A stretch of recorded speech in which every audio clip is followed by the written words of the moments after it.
Этот примечательный для нашего города дом был сдан в 1957 году и стал одним из первых многоэтажных домов Якутска.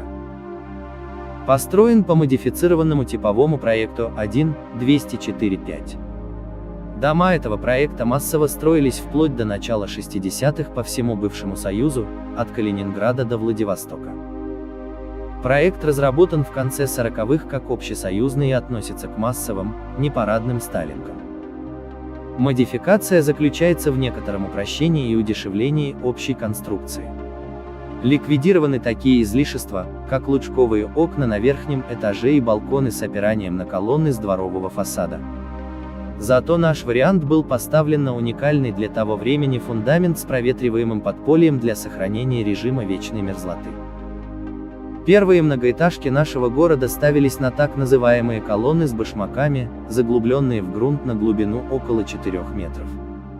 В отличие от современных свай, эти колонны ставились в отрытый на их глубину котлован, который затем засыпался грунтом.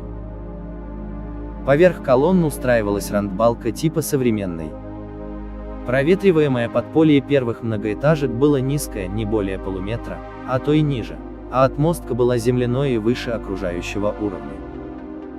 В 50-х у нас еще не производился мелкий кубический щебень, вместо которого в раствор клали круглую речную гальку, которая не давала необходимой прочности. Цемент до Пуско-Махсоголовского цементного завода был привозным, и его наверняка экономили как могли.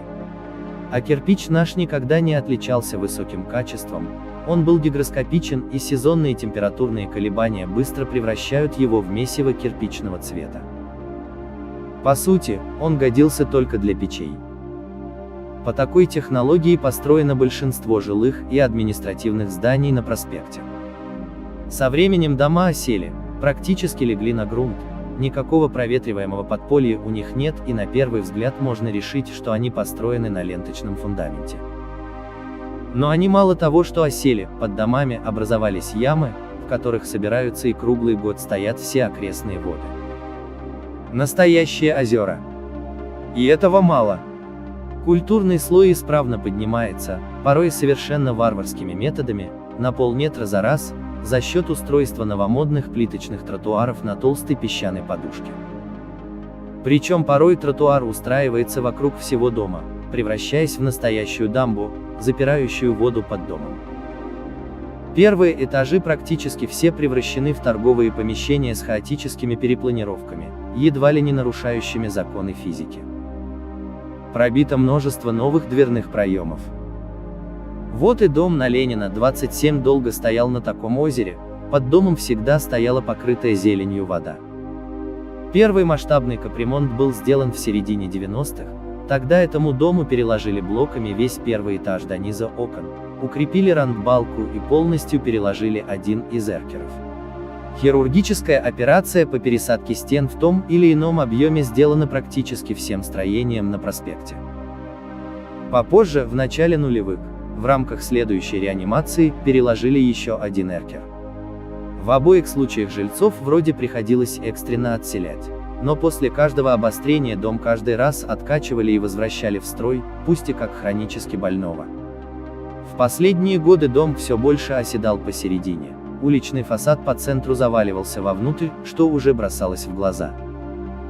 Если зайти на верхний этаж среднего подъезда, где находилась мини-гостиница, картина была удручающей. Стены кривые и косые, обои рваные по трещинам, полы наклонены, да так, что стоять трудно. Было четко видно, что дом заваливается вовнутрь. Сам в себя. Стены продольного коридора склонились друг к другу, как в юрте, полы тоже наклонены вовнутрь. Создавалось полное ощущение какого-то ветхого барака или двухэтажки-развалюхи. Глаза ожидают увидеть в окно камыш или ботинки прохожих. Ах нет, ты находишься аж на 4-м этаже.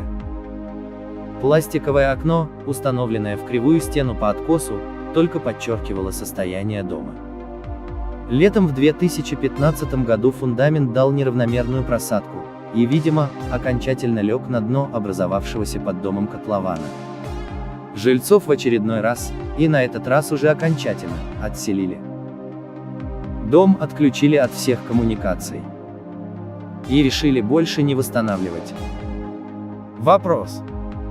Доктор, может все-таки в реанимацию? Больше не стоял, так как восстанавливать. Действительно, уже было нечего.